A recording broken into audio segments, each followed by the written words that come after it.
وَاسْأَلْهُمْ عَنِ الْقَرْيَةِ الَّتِي كَانَتْ حَاضِرَةَ الْبَحْرِ، اے نبی صلی اللہ علیہ وآلہ وسلم پوچھئے ان سے اس بستی کا حال جو آباد تھی ساحل سمندر پر۔ یہ سمندری جھیلیں تھیں جن میں سے ایک سمندری جھیل کے اوپر بنی اسرائیل آباد ہوئے جب وہ مصر سے نکل کے شام کی طرف آ رہے تھے۔ صحرائے سینا میں بھٹک گئے، حضرت موسیٰ علیہ السلام کی بددعا لگ گئی ان کو، کیونکہ انہوں نے قتال اور جہاد سے انکار کر دیا تھا۔ یہ وہ مشہور واقعہ اب آنے لگا ہے جسے اصحاب سبت کا واقعہ کہتے ہیں، ہفتے والے دن کے لوگ، یعنی ہفتے کی نسبت کے ساتھ۔ جس طرح مسلمانوں کے لیے جمعے کا دن ہے، کرسچنز کے لیے اتوار کا دن ہے، یہودیوں کے لیے ہفتے کا دن اللہ تعالیٰ نے مقرر کیا تھا اسپیسیفکلی۔ گو مسلمانوں کو اللہ تعالیٰ نے اس طرح پابند نہیں کیا کہ صرف انہوں نے جمعے والے دن ہی اللہ اللہ کرنی ہے، وہ تو پوری زندگی کرنی ہے، لیکن ان کے لیے پورا ہفتے کا دن وقف تھا، وہ کوئی اور کام نہیں کر سکتے تھے سوائے اس کے کہ وہ خدا کے ساتھ اپنی کمٹمنٹ کریں گے، پورا دن عبادت میں گزاریں گے، اور ساتھ ہی ساتھ ان پہ دوسری آزمائش یہ ڈالی گئی تھی کہ ہفتے کے دن وہ شکار بھی نہیں کریں گے۔ مچھلیوں کا شکار جو ان کے لیے گزر بسر کا ذریعہ تھا، ہفتے کے دن نہیں کریں گے، باقی دنوں میں کریں، سٹور کر کے کھائیں، کوئی مسئلہ نہیں ہے۔ لیکن انہوں نے اللہ تعالیٰ کے حکم کی نافرمانی کی، اس کے بدلے میں اللہ تعالیٰ نے انہیں بندر اور خنزیر بنا دیا، وَلِعَاذُ بِاللَّهِ تَعَالَى۔ یہ واقعہ مسلمانوں کے لیے اس اعتبار سے بڑا عبرت کا نشان ہے کہ اگلی امتوں کو دنیا میں ہی نافرمانیوں کی سزا مل جایا کرتی تھی۔ اس امت کے لیے نبی صلی اللہ علیہ وآلہ وسلم کی دعاؤں کی برکت سے دنیا میں کافی حد تک مسئلہ اللہ تعالیٰ نے ٹال دیا، لیکن آخرت میں عذاب ہوگا۔ یہ نہیں ہے کہ وہ معاف ہو جائے گا جو غلط حرکتیں کی۔ یہ اصحاب سبت کا واقعہ ہے، یعنی ہفتے والے دن سے متعلقہ لوگ، یہی وہ لوگ تھے جو بندر بنا دیے گئے، خنزیر بنا دیے گئے۔ یہاں پہ یہ واقعہ آ رہا ہے، وہ انشاءاللہ ہم تفصیل سے کور کریں گے۔ اس واقعے میں جو سب سے عبرت والی چیز ہے وہ یہ ہے کہ بنی اسرائیل کے لوگ 3 گروہوں میں بٹ گئے۔ ایک وہ لوگ تھے جنہوں نے کہا کہ ہم اللہ تعالیٰ کے اس حکم کی نافرمانی نہیں کریں گے، پلس جو لوگ نافرمان تھے انہیں وہ اس نافرمانی سے روکتے تھے۔ یہ سب سے اعلیٰ ترین درجہ ہے۔ دوسرے وہ لوگ تھے جو خود تو نافرمانی نہیں کرتے تھے لیکن نافرمانوں کو روکتے نہیں تھے۔ یہ سب سے آسان کام ہوتا ہے اس حوالے سے، کسی کی گالیاں نہیں کھانی پڑتی، آپ کو مخالفت نہیں سہنی پڑتی، کیونکہ جب آپ کسی کو روکیں گے تو ظاہر ہے پھر آپ کی بدنامی وہ کرے گا، آپ کو دشمنی مول لینی پڑ جائے گی۔ یہ دوسری کیٹیگری تھی، میٹھی میٹھی بات کرنے والے لوگ، صرف فضائل اعمال سنانے والے لوگ، برائی سے روکنے والے نہیں، صرف امر بالمعروف کرنے والے لوگ، نیکی کا حکم دینے والے لوگ، نہی عن المنکر، برائی سے روکنے والے نہیں۔ اور تیسرے وہ بدبخت تھے کہ جو ڈائریکٹلی اس حکم کی نافرمانی کر رہے تھے اور ہفتے کے دن وہ شکار کرتے تھے۔ اب حیران کن بات ہے، اللہ تعالیٰ نے تینوں گروہوں کا ذکر کیا، اس کے بعد جب اینڈ رزلٹ سنایا نا تو یہ سنایا کہ اللہ نے نجات دے دی ان لوگوں کو کہ جو نہ تو خود یہ کام کرتے تھے بلکہ وہ باقیوں کو بھی اس برائی سے روکتے تھے۔ یعنی جو گونگے شیطان نہیں تھے، خود بھی برائی سے بچتے تھے، لوگوں کو بھی روکتے تھے، انہیں تو ہم نے نجات دے دی، اور جو برائی کرنے والے تھے ان کو ہم نے بندروں کی شکل بنا دیا۔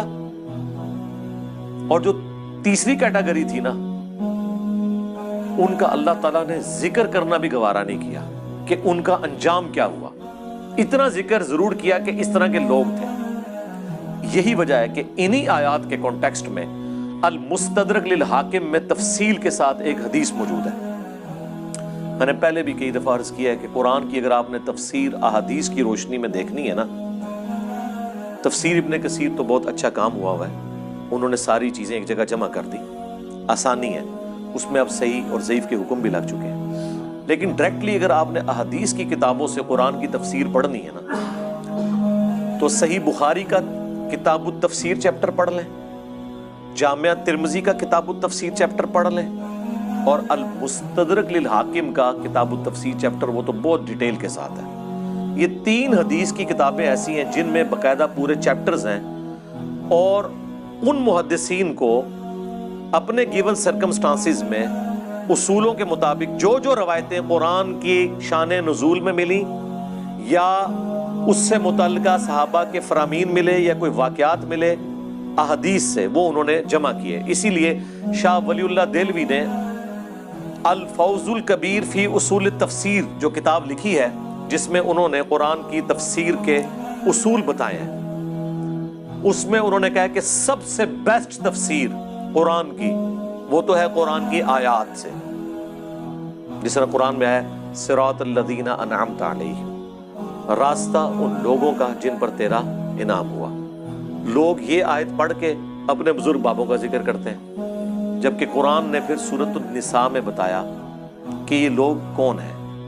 من النبیین والصدیقین والشہداء والصالحین، نبی ہیں، صدیق ہیں، شہید ہیں اور صالحین. اور صالحین جو اللہ کی نظر میں صالحین ہیں وہ ڈیفینیٹلی تو صحابہ اور اہل بیت ہیں رضی اللہ عنہم وعلیہم السلام اجمعین. باقی آپ کی اسیسمنٹ ہے. اور اب اس دور میں تو ہر فرقے کے صالحین ڈیفرنٹ ہے. ایک کے صالحین دوسرے کے مشرکین ہیں، دوسروں کے صالحین ان کے گستاخان رسول ہیں. اس کو تو آپ چھوڑ دیں. بہرحال یہ 3 کتابیں دی بیسٹ قرآن کی تفسیر ہیں. ان کے چیپٹر، صحیح بخاری کا چیپٹر، ترمذی کا اور المستدرک للحاکم کا. المستدرک للحاکم میں ان آیات کے کانٹیکسٹ میں وہ حدیث موجود ہے کہ ابن عباس رضی اللہ تعالیٰ عنہ جب کبھی بھی سورۃ الاعراف پڑھتے تھے ان آیات کے اوپر آ کر رونا شروع کر دیتے تھے، اور ان کے ساتھی ان سے پوچھتے تھے کہ آپ کیوں روتے ہیں؟ وہ کہتے ہیں کہ میں اس لیے روتا ہوں کہ مجھے یہ آیات پڑھ کے یہ معلوم نہیں چلا کہ جن لوگوں نے برائی سے روکا نہیں تھا اگرچہ وہ خود نیک تھے، ان کا انجام اللہ نے کیا کیا. کاش مجھے کوئی ان کے بارے میں بتا دے. ظاہر ہے بنو امیہ کا دور ہے، شریعت کی دھجیاں بکھیری جا رہی ہیں. ابن عباس نے وہ مشکل وقت دیکھا ہے. ابن عباس تو 68 ہجری میں فوت ہوئے ہیں، واقعہ کربلا کے بھی 7 سال کے بعد. تو اس دور میں رہتے ہوئے غلط ایکٹیویٹیز کے ساتھ کس حد تک کمپرومائز کیا جائے، کہاں پہ اعلان حق بلند کیا جائے. پھر وہ بندہ قرآن بھی جانتا ہو، پھر وہ شخص ہو جس کے بارے میں صحیح بخاری کی حدیث ہے اے اللہ ابن عباس کو قرآن کا علم عطا فرما. پھر ان لوگوں کو اپنی آخرت کی بھی فکر ہو کہ ہم نے ان 3 میں سے ایک تو نہیں بننا کہ جو برائی کرنے والے ہیں، باقی 2 میں سے یہ بننا تو مشکل ہے. جو حسین ابن علی کی قسمت تھی، انہی کا نصیب تھا، وہ بن گئے کہ برائی کو ہاتھ سے بھی روکا جائے. جو درمیان کے لوگ ہیں، جو خود تو کچھ نہیں کرتے، ماشاءاللہ بڑے پاک صاف ہیں، لیکن شیطان کو بھی ننگا ناچنے دیتے ہیں، اس کو برائی سے نہیں روکتے. جو صحیح مسلم میں حدیث ہے کہ نبی علیہ السلام نے فرمایا ہو سکے تو برائی کو ہاتھ سے روکو. ہاتھ سے نہیں روک سکتے، زبان سے روکو. زبان سے بھی نہیں روک سکتے، کم از کم دل میں برا جانو. لیکن ذالک اضعف الایمان، یہ ایمان کا سب سے کمزور ترین درجہ ہے کہ کوئی شخص برائی کو صرف دل میں برا جانے. اس کے لیے ڈاکٹر اسرار صاحب ٹرم یوز کرتے تھے گونگے شیطان نہ بنو. تو ابن عباس روتے تھے کاش مجھے ان کے بارے میں پتا چل جائے کہ ان کی آخرت کیا ہوئی. اللہ نے خاموشی ان کے بارے میں اختیار کی ہے. بہرحال جتنا میرا قرآن کا فہم ہے، جو میں اللہ تعالیٰ کے مزاج کو سمجھ سکا ہوں قرآن کی روح سے، مجھے تو یہی لگتا ہے کہ جو گونگے شیطان تھے ان کا انجام بھی انہی کے ساتھ ہوا جو برائی کرنے والے تھے، کیونکہ اللہ تعالیٰ کی رحمت کا تقاضا تھا کہ اللہ نے جنہیں نجات دی ہے انہیں مینشن کرتا۔ جب نجات دہندہ کو مینشن کیا تو اللہ نے صرف انہی کو کہا جو نجات پا گئے تھے، ان کے علاوہ اگر کسی کا ذکر نہیں کیا تو یہ ڈیفینیٹ ہے کہ وہ نجات نہیں پائے تھے، اور ان کا کچھ بھی انجام ہوا ہو ایٹ لیسٹ وہ ان لوگوں میں شامل نہیں تھے جنہیں اللہ نے نجات دی، کیونکہ اللہ کے ہاں تو 0-1 ہے، یا بات مانو یا نہ مانو، یہ ٹوٹل پیکیج ہے۔ اب وہ آیات کی طرف آ جائیں۔ پوچھو ان سے اس بستی کا حال جو ساحل سمندر کے اوپر آباد تھی۔ یہ چھوٹی چھوٹی سمندری جھیلیں تھیں جو بعد میں جوڑ کے گوروں نے نہر سوئز بنا دی۔ اس زمانے میں یہ سمندری جھیلیں تھیں جو آباد تھے ساحل سمندر۔ اذ یعدون فی السبت، جب وہ حد سے بڑھ گئے ہفتے کے دن کے بارے میں۔ اب اللہ نے چونکہ آزمائش بنایا تھا، باقی پورے ویک میں مچھلیاں سامنے نہیں آتی تھی، بڑی مشکل سے چند مچھلیوں کا شکار ہوتا تھا، اور ہفتے والے دن مچھلیاں ان کی آنکھوں کے سامنے پھدکتی تھی۔ مچھلیوں کو بھی پتہ چل گیا تھا کہ آج کے دن ان کے ہاتھ پاؤں بندھے ہوئے ہیں، یہ کچھ کر نہیں سکتے۔ ان کو بھی اپنے ایکسپیرینس سے پتہ چل گیا تھا، تو وہ بھی اللہ تعالیٰ کی طرف سے ان پہ آزمائش مسلط ہوئی کہ ایک بھوکے بندے کے سامنے آپ لا کے مرغن غذائیں رکھ دیں تو ظاہر ہے اس کا تو روزہ ٹوٹے گا۔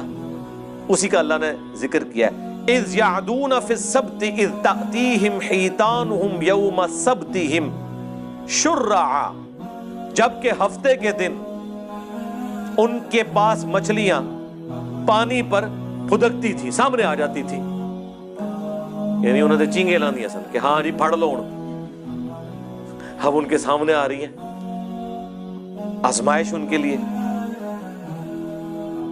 وَيَوْمَ لَا يَسْبِتُونَ، اور جب ہفتے کا دن نہیں ہوتا تھا، لا تأتیہم، تو ان کے پاس وہ نہیں آتی تھی۔ باقی دنوں میں ان کو مشکل سے شکار کرنا پڑتا تھا، ہفتے کے دن ان کے سامنے پھدکتی تھی۔ اب یہ آزمائش تھی، اسی لیے ہفتے والے دن وہ کثرت میں سامنے نظر آتی تھی۔ کذالک، اس طریقے سے، نبلوہم بما کانوا یفسقون، ہم نے آزمائش میں ڈال دیا بسبب اس کے کہ وہ نافرمانی کیا کرتے تھے۔ اس سبب سے اللہ تعالیٰ نے انہیں آزمائش میں ڈالا، ایک مشکل وقت۔ ظاہر ہے اللہ تعالیٰ کی طرف سے جو آزمائش آتی ہے نا، سب سے بہتر تو یہ کہ آزمائش نہ آئے، اور جب آ جائے تو یہ اللہ تعالیٰ کا خاص کرم ہوتا ہے کہ کوئی شخص اس آزمائش سے بچ جائے۔ نبی علیہ السلام نے تو اسی لیے دعا کی ہے، جو میں نے اکثر آپ کو بتایا ہے، جامعہ ترمذی میں، مسند احمد میں، اور مشکات المصابیح میں بھی 748 نمبر حدیث ہے، جو نبی علیہ السلام کو خواب میں اللہ کی زیارت ہوئی تھی، اس میں آپ نے جو دعا کی تھی، اور نبی علیہ السلام نے کہا کہ یہ میری دعا لے لو اور باقی لوگ بھی یاد کرو، اس میں یہ بھی الفاظ ہیں، وَإِذَا أَرَدْتَ فِتْنَةَ فِي قَوْمٍ فَتَوَفَّنِي غَيْرَ مَفْتُونٍ، اے اللہ جب تو کسی قوم کو آزمائش میں ڈالے نا تو ہمیں اس آزمائش سے دور ہی رکھنا۔ ہاں، یہ نہیں ہے کہ انسان بہادر بن کے کہ اللہ میرے پہ آزمائشیں ڈال اور مجھے صبر دے، نہیں، یہ کہنا چاہیے کہ اے اللہ آزمائش سے دور رکھنا۔ ہاں، جب کبھی ناگزیر ہو جائے، وَلَنَبْلُوَنَّكُمْ بِشَيْءٍ مِّنَ الْخَوْفِ وَالْجُوعِ وَنَقْصٍ مِّنَ الْأَمْوَالِ وَالْأَنفُسِ وَالثَّمَرَاتِ، تو ٹھیک ہے، اس میں اللہ تعالیٰ صبر دے، سب کچھ ہے، لیکن پہلی پرائورٹی نبی علیہ السلام نے یہی دعا سکھائی ہے کہ اللہ تعالیٰ فتنے میں مبتلا نہ کرے، کیونکہ بڑے بڑے ایمان والوں کے روزے ٹوٹ جاتے ہیں اس طرح کی آزمائشوں میں۔ جب امام حنیفہ رحمہ اللہ کے اوپر مشکل وقت آیا ہے تو پھر امام حنیفہ ہی کھڑے ہوئے ہیں خلیفہ منصور کے خلاف، باقی ان کے زمانے کے بڑے بڑے علماء مصلیحت کا شکار ہو گئے۔ جب احمد بن حنبل کے دور میں خلق قرآن کا مسئلہ کھڑا ہوا ہے تو احمد بن حنبل رحمہ اللہ نے ہی استقامت دکھائی ہے، باقی کئی لوگ جو ہیں اس زمانے کے جو بڑے بڑے آئمہ ہیں مسلط کے شکار ہو گئے.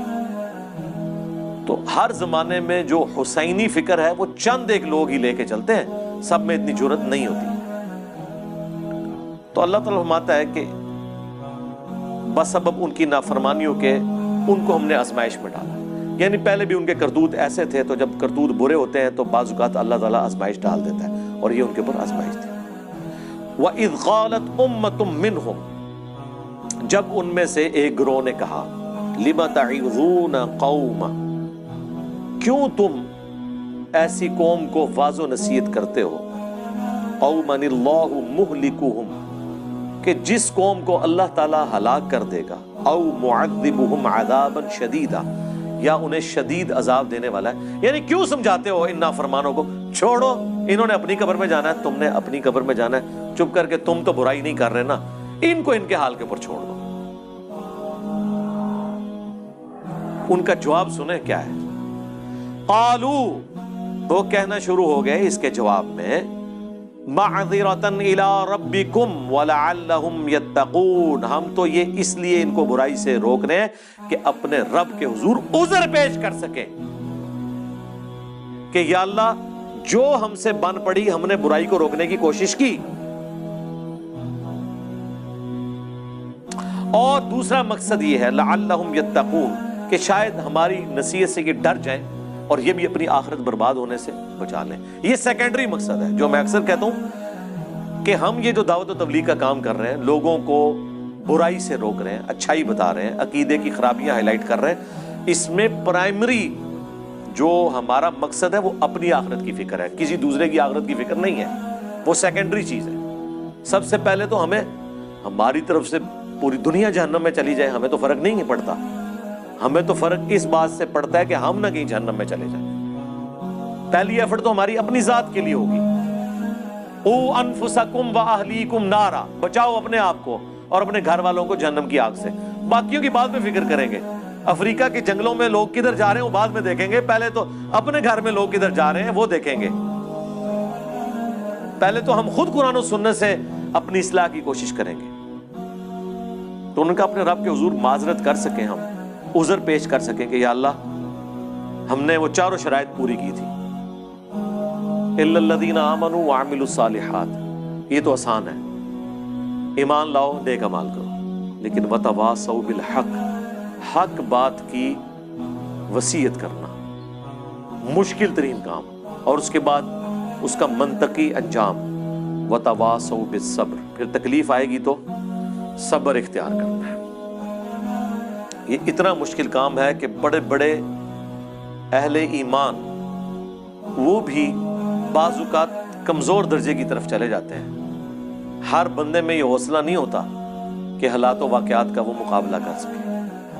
ہم ان پہ کوئی فتویٰ نہیں لگاتے جو اس طرح کرتے ہیں، لیکن ہم لوگوں کو یہ بتائیں گے کہ خدا کے لیے فرق سمجھو. لوگ کہتے تو ہیں کہ حسین ابن علی کے زمانے میں لوگ روکتے تھے ان کو کہ آپ وہاں نہ جائیں، یہ آپ کو شہید کر دیں گے.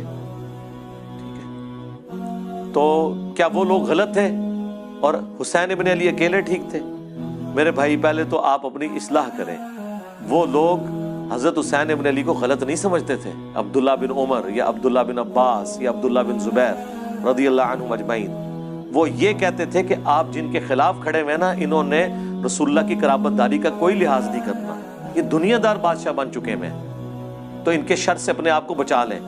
وہ یہ نہیں کہتے تھے کہ آپ غلط ٹریک میں ہیں، وہ دوسرے معنوں میں یہ کہہ رہے تھے کہ یہ بدماش ہیں، آپ کے ساتھ ظلم کریں گے.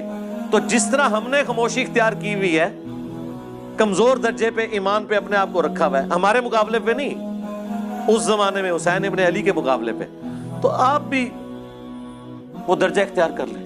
لیکن حسین ابن علی کا سٹانس یہ تھا کہ عبداللہ بن عمر، عبداللہ بن عباس یا عبداللہ ابن زبیر، ان کا بنو امیہ کے خلاف کھڑا نہ ہونا کوئی مسئلہ نہیں ہے، کیونکہ ان میں سے کسی کے گھر بھی نبوت نہیں آئی ہے. نبوت تو آئی ہے بنو ہاشم کے گھر، اور رسول اللہ کے علم کا وارث تو میں ہوں. اگر میں نے باطل کے ساتھ کمپرومائز کیا تو یہ دین کا حصہ بن جائے گا. یہی وجہ ہے کہ 3 بر اعظموں نے یزید ابن معاویہ کی بیعت کر لی لیکن یزید کو ہضم نہیں ہو رہی جب تک حسین نہ کرے، کیونکہ انہیں پتا تھا کہ جب تک حسین بیعت نہیں کرتے تو یہ دھکے سے ہی ہماری حکومت ہے، لیجٹمائز نہیں ہوگی، یہ خلافت نہیں ہوگی، اسلامی حکومت نہیں ہوگی، کیونکہ نبی کے گھر والے ہی نہیں جب اسے مان رہے تو گارنٹی تو دینی ہے نبی کے گھر والوں نے، باقیوں کی گارنٹی کی کیا حیثیت ہے؟ یہ وجہ تھی۔ تو یہ ہمیشہ کم لوگ ہوتے ہیں اور وہ ڈرتے ہیں کہ یار اللہ کے حضور ہم کیا جواب دیں گے۔ فلما، پس جب نسو ما ذکروا بہ، انہوں نے فراموش کر دیا جو انہیں ڈر سنایا گیا تھا، جو نصیحت کی گئی تھی، انجینا الذین ینہون عن السوء، تو ہم نے نجات دے دی ان کو جو برائی سے روکنے والے تھے، یعنی جو حسین ابن علی کی نیچر رکھنے والے تھے ان کو تو مل گئی نجات۔ وَأَخَذْنَا الَّذِينَ ظَلَمُوا، اور پکڑ لیا ان کو ہم نے جو ظلم کرنے والے تھے، بِعَذَابٍ بَئِيسٍ بِمَا كَانُوا يَفْسُقُونَ، جن لوگوں نے اپنی جانوں پر ظلم کیا برے عذاب سے ان کو پکڑ لیا گیا بوجہ اس کے کہ وہ نافرمانی کیا کرتے تھے۔ فَلَمَّا عَتَوْا عَمَّا نُهُوا، جب انہوں نے سرکشی کی اس سے جس سے ان کو روکا گیا تھا، مَا نُهُوا عَنْهُ، جس سے وہ لوگ روکے گئے تھے، قُلْنَا لَهُمْ كُونُوا قِرَدَةً خَاسِئِينَ، تو ہم نے ان سب کے سب کو کہا کہ بن جاؤ پھٹکارے ہوئے بندر۔ بس اللہ نے تو پھر کن فیکون ہی ہوتا ہے، کہا اور وہ بن گئے۔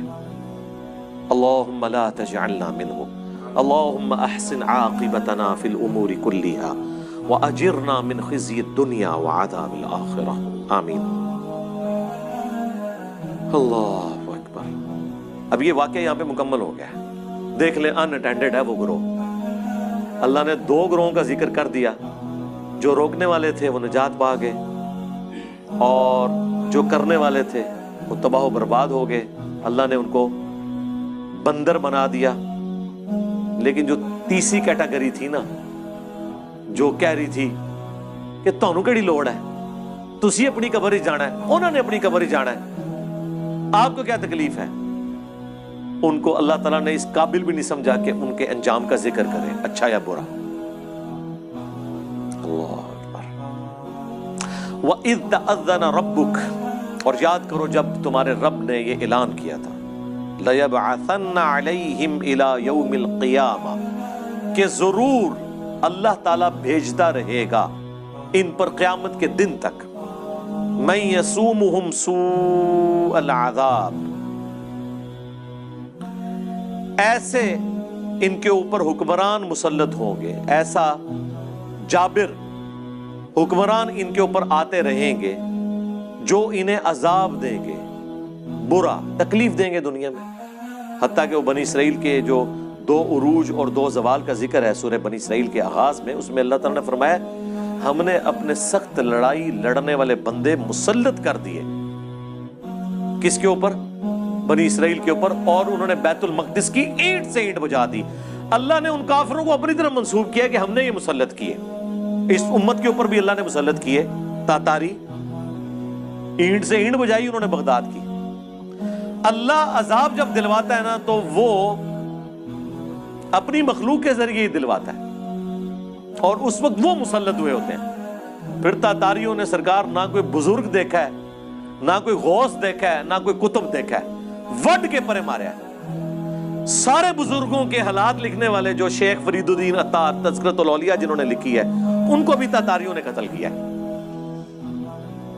بچے کوئی نہیں، ٹھیک ہے، کیونکہ اللہ کی طرف سے تاتاری مسلط ہوئے تھے مسلمانوں پہ۔ تو اللہ نے فرمایا کہ بنی اسرائیل کے ساتھ بھی میں یہ کرتا رہوں گا۔ اچھا، اس میں یہ نہ سمجھیے گا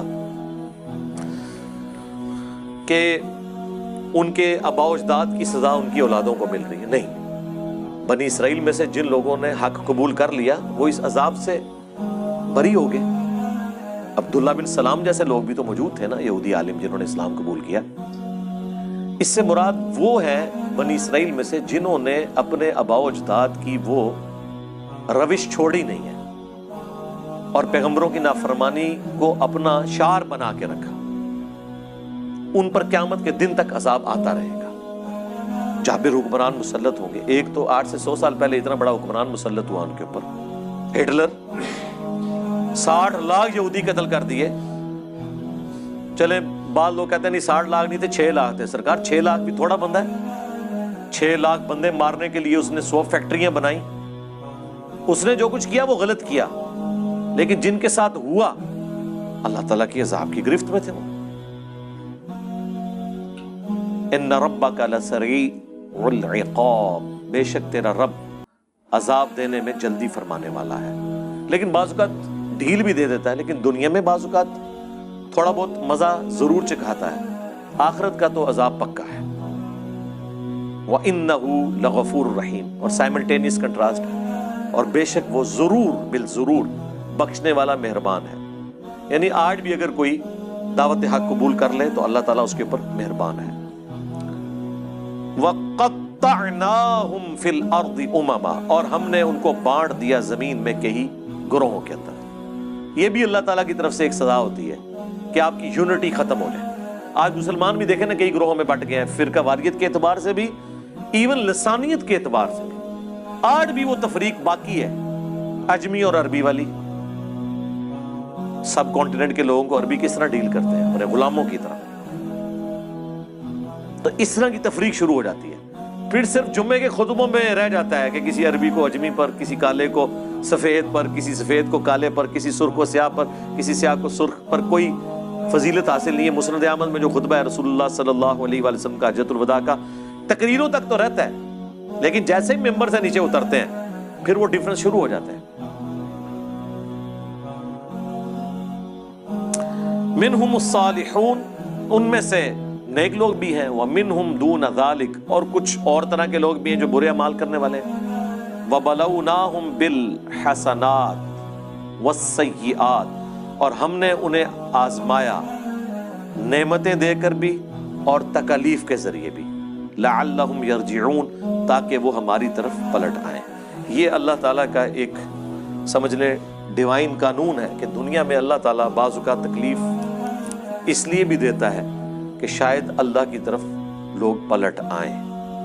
دنیا کی آزمائشیں اللہ کی طرف رجوع لانے کا ذریعہ بن جاتی ہیں. انڈیویجول لیول کے اوپر بھی آپ دیکھیں گے کئی لوگ ایسے ہیں، گھر میں جوان موت ہوئی، یا ماں مر گئی یا باپ مر گیا، تو وہ پہلی دفعہ جب دفنانے کے لیے قبرستان جاتے ہیں اور اس منظر کو اپنی آنکھوں سے دیکھتے ہیں تو دل میں رقت پیدا ہوتی ہے اور وہ کہتے ہیں کہ ٹھیک ہے اب ہم نے اللہ کی طرف آنا ہے. یہ دنیا میں تکلیف انسان کو بعض اوقات اس اعتبار سے نعمت بن کے آتی ہے کہ اللہ کی طرف لوگ رجوع لے آئیں.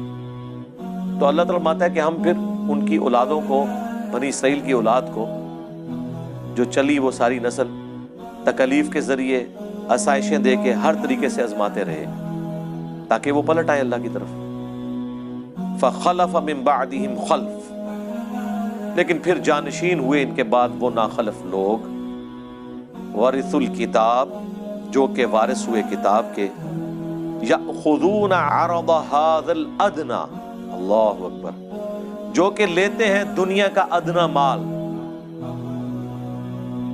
وَيَقُولُونَ، اور ساتھ یہ بھی کہتے ہیں، یعنی دین بیچتے ہیں. اور ظاہر ہے اس سے مراد عام لوگ نہیں تھے، بنی اسرائیل کے علماء تھے. دین تو انہوں نے بیچنا ہے نا، عام لوگوں نے تو سبزی پیاز بیچنا ہے نا، ان کی تو دین کی دکانداریاں نہیں ہے نا، دین تو انہوں نے بیچنا ہے نا. غلط فتوے، اللہ کی آیات کو بدلنا، بیچنا، یہ علماء کا کام ہے. دنیا کے چند ٹکوں کے عوض. اور وہ ساتھ کہتے تھے سَيُغْفَرُ لَنَا، اللہ ان قریب ضرور ہمیں بخش دے گا. ہم بھی کہتے ہیں نا یا اللہ جو کچھ بھی ہے تیرے محبوب کی امت سے ہے. دیکھو جی کلمہ پڑھے جی ایک نہ ایک دن جنت چلے ہی جانا ہے. یہ وہی چیز، وہی مینٹیلٹی بنی اسرائیل کے اندر موجود تھی. کم چک کے رکھو، ایک نہ ایک دن چلے جائیں گے. وَإِن يَأْتِهِمْ عَرَضٌ مِثْلُهُ، اور اگر آ جائے ان کے پاس اتنا مال اور یأخذوا لے لیں گے. وہی میں نے آپ کو یہاں پہ بھی بتایا, وہ علماء جو آپ کو کہتے ہیں غیر مسلم ملکوں میں جا کے نوکریاں نہ کریں, کافروں کے ملکوں میں آپ کی کمائی حرام ہے, انہی کو آپ ممبر سے اترنے کے بعد ڈالرز دینا چندے کے طور پر. کبھی کسی نے نہیں کہنا کہ یہ تو آپ کی کمائی کیا ہے. آج تک کسی چندہ دینے والے کو کسی عالم نے نہیں پوچھا کہ تو کسی سودی کاروبار میں تو نہیں ملوث. نہیں, بتانے کے لیے بہت اچھی بات ہے, پوچھیں گے نہیں کبھی بھی. آپ بتا کے بھی دیکھ لیں, واپس نہیں کریں گے انشاءاللہ, آپ کو مایوس نہیں لوٹائیں گے انشاءاللہ. یہاں پہ بھی اللہ ہمارا ان کو اور بھی ملے نہ ملے گا, یہ لیں گے. الم یؤخذ علیہم میثاق الکتاب, اللہ اکبر, کیا نہیں لیا گیا تھا ان سے کتاب کے بارے میں پختہ عہد, یعنی تورات کے بارے میں. مال تو ہاتھوں ہاتھ لیتے ہیں اور دین کے نام کے اوپر کمائیاں کر رہے ہیں, اور جو وہ دین تھا اس پہ عمل ہی کوئی نہیں ہے. جیسا میں نے کہا یہاں پہ لوگوں نے بزرگیاں تو اویل کی ہیں قرآن و سنت کے نام پہ, اور قرآن و سنت پہ عمل نہیں ہے, بلکہ یہ کہتے ہیں قرآن و سنت ڈائریکٹ نہ پڑھو گمراہ ہو جاؤ گے. اگلے دن ہمارے لائیو سیشن میں ایک بندے نے سوال کیا کہ میں ادھر کرسچنز کے ملک میں ہوں, وہاں پادری بھی یہ کہتے ہیں کہ ڈائریکٹ انجیل نہیں پڑھنی گمراہ ہو جاؤ گے. تو وہ کہہ رہا تھا کہ یار یہ کیا وجہ ہے کہ سارا مذہبی طبقہ ایک جیسا ہی ہے. میں کہ ہاں, مولوی سارے ایکو جینے پاویں, پادری ہون, پنڈت ہوں, چاہے مولوی ہوں مسلمانوں کے, یہ طبقہ ایک جیسا ہے. اس کی دو ریزن ہے. ایک تو یہ کہ انہیں یہ پتا چلے گا جب یہ کتابیں ڈائریکٹ پڑھیں گے نا تو کتابوں کا دین ان علماء سے مختلف ہوگا, تو ان کو سوال کریں گے حضرت اس میں تو یہ لکھا ہے آپ تو یہ کر رہے ہیں. دوسرا, ان کا جب دماغ کھلے گا اور ان سے سوال پوچھیں گے اکثر چیزوں کے جواب نہیں ان کو آتے ہوں گے. اور تیسرا, جو ان کا اسٹیبلش دین ہے جس کے اوپر وہ کمائیاں کر رہے ہیں, اس کے بالکل اپوزٹ دین قرآن و سنت کے اندر موجود ہے یا ان کتابوں میں. آج بھی ایک ان ایمبیگوس سٹیٹمنٹ ایسی نہیں تورات اور انجیل میں جو شرک کی طرف مائل کرتی ہو. وہ کتابیں تبدیل ہو کر بھی توحید کے اعتبار سے کامل ہیں, کیونکہ اگر توحید بھی اس میں ختم ہو جاتی پھر یہود و نصارہ کے لیے ہدایت کا کوئی ذریعہ نہ ہوتا. آپ کس کتاب سے ان سے بات کرتے, قرآن کو تو وہ مانتے ہی نہیں ہیں. لیکن آج کئی لوگ مسلمان صرف اس لیے ہوئے ہیں کہ آج کی بھی تورات اور انجیل میں جو توحید ہے نا, اس توحید کو اگر کوئی صحیح معنوں میں لے کے چل رہا ہے تو مسلمان لے کے چل رہے ہیں, اور پریکٹیکلی وہ توحید اسلام میں نظر آتی ہے, ان میں تو نظر ہی نہیں آتی. اچھا, سیم وہی جملے بولتے ہیں کہ جی یہ جو آپ سامنے پڑھ رہے ہیں نا اس کے اندر ایک باطنی معنی بھی ہوتا ہے جو اہل معرفت جانتے ہیں. جو سٹیٹ لکھا ہوا نا بالکل واضح, وہ کہتے ہیں اس کو چھوڑ دیں, آپ اس کے پیچھے جائیں. چلو پیچھے جانے سے بھی یہی چیز نکلنی چاہیے نا, دنیا میں تو یہی ہوتا ہے نا کہ آپ پانی کا کنواں کھود رہے ہیں, 100 فٹ کے اوپر جا کے پانی نکلا ہے تو نیچے جا کے یہ تو نہیں ہوگا کہ تیزاب نکل آئے گا. آپ پانی کے لیے کنواں کھود رہے ہیں نا تو نیچے اس سے صاف پانی نکلے گا. یہاں کیا کہتے ہیں اور اندر بڑھو, اور اندر بڑھ کے کوئی اور شاہی باہر کاٹ لیتے رہے. وہ اندر نہیں ہوتا, وہ باہر جا رہے ہوتے ہیں اس سے. تو اللہ تعالیٰ ہمارا ہے کہ ان لوگوں سے کتاب کا بھی تو عہد لیا گیا تھا کہ کتاب پہ عمل کرنا ہے. اللہ یقول علی اللہ الا الحق, کہ نام منسوب کرنا اللہ کی طرف سوائے اس کے کہ جو حق پر مبنی ہے. وَدَرَسُوا مَا فِيهِ, اور پڑھ لیا انہوں نے جو کتاب میں تھا. اس کے باوجود انہوں نے اللہ کی طرف غلط عقیدے منسوب کیے. یہاں پہ لوگ اللہ تعالیٰ کے حوالے سے کئی ایک عقیدے ایسے کلیم کر دیتے ہیں کہ ہم انہیں کہتے ہیں یہ کہاں لکھے ہوئے ہیں. وہ کہتے ہیں جی اللہ چاہے تو ایسے ہو سکتا ہے, اللہ چاہے تو قاسم نانوتوی صاحب مرنے کے 6 سال کے بعد قبر سے نکل کے دیوبند میں 2 مولویوں کی صلح کرا کے واپس جا سکتے ہیں, خواب میں نہیں بیداری میں. ہم کہتے ہیں یہ اللہ کے اوپر جو آپ نے جھوٹ باندھا ہے یہ قرآن میں کہاں لکھا ہوا ہے. قرآن میں تو سورہ یاسین میں, سورہ واقعہ میں اللہ نے فرمایا جو دنیا سے چلا گیا وہ کبھی دنیا میں واپس نہیں آ سکتا. حضرت عیسیٰ بھی جو مردے زندہ کرتے تھے وہ دنیا میں واپس نہیں آتے تھے, وہ مردے کے پاس کھڑے ہوتے تھے, قم باذن اللہ کہتے تھے, وہ کھڑا ہوتا تھا تھوڑی دیر کے لیے, وہ کہتا تھا عیسیٰ اللہ کے پیغمبر ہیں, ان کی اطاعت کرو, پھر ساتھ ہی واپس چلا جاتا تھا. دنیا میں کوئی واپس نہیں آ سکتا, یہ اللہ کا ڈیفینیٹ قانون ہے. چاہے کوئی بزرگ نہیں, اللہ چاہے, سرکار اللہ کا چاہنا آپ چاہیں گے, یہ وہی چیز ہے. لا یقول علی اللہ الا الحق, مت اللہ کے اوپر کوئی بات ایسی منسوب کرو سوائے اس کے کہ جو حق میں مبنی ہے. پڑھ لیے جو کچھ کتاب میں تھا. وَالدَّارُ الْآخِرَةُ خَيْرٌ لِّلَّذِينَ يَتَّقُونَ، اور جو آخرت کا گھر ہے وہ تو بہتر ہے ان لوگوں کے لیے جو پرہیزگاری کی روش اختیار کریں. افلا تعقلون، کیا تم اتنا بھی نہیں سمجھتے، اتنی عقل بھی نہیں رکھتے؟ یہ کانٹے کی بات ہے، کتاب کو فالو کرنا ہے اور آخرت کے لیے تگ و دو کرنی ہے. یعنی پورا دین یہی ہے نا کہ آپ نے اللہ کی وحی کو فالو کر کے آخرت اپنی بنانی ہے. پورا دین یہ نٹ شیل کے اندر ہی ہے. دین بیچ کے دنیا نہیں کمانی. والذین یمسکون بالکتاب، اور جنہوں نے مضبوطی سے پکڑا ہے کتاب کو، واقاموا الصلاۃ، اور قائم کرتے ہیں نماز.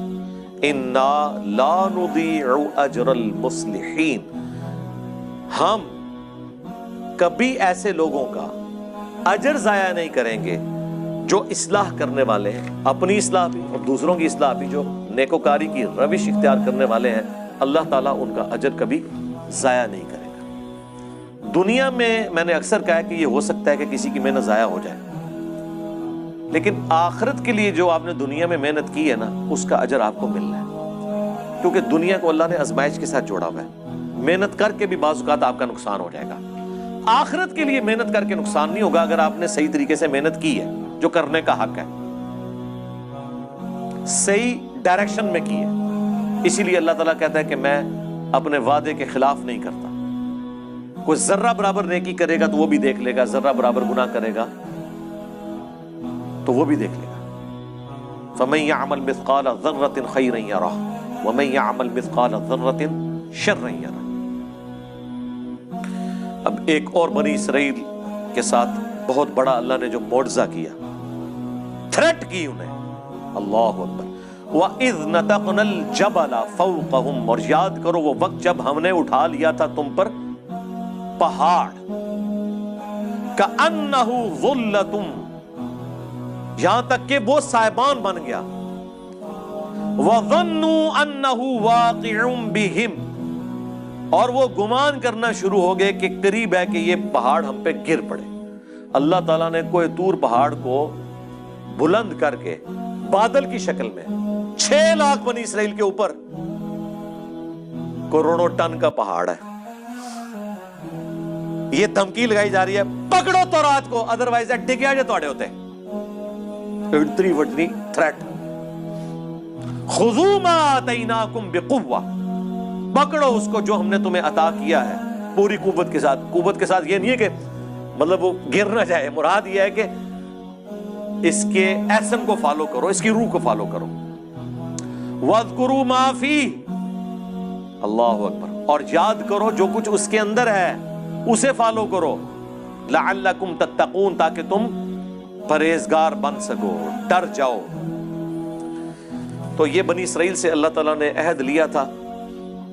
ظاہر اس وقت تو سب نے کہا کہ بالکل ہی اللہ جو تسی کہو گے ہوئے گا. جناب پہاڑ سر دے ہوتے ہوئے، سر کے اوپر پہاڑ سائبان اور بادل کی شکل میں ہو، اور تھریٹ ہو کہ یا تو تورات کو پکڑو ادروائز یہ موت کا پروانہ آیا تمہارے اوپر. اتنا بڑا معجزہ دیکھ کے بھی، لیکن بس اس وقت تو انہوں نے عہد کیا، لیکن بعد میں اکثریت نے بھلا دیا.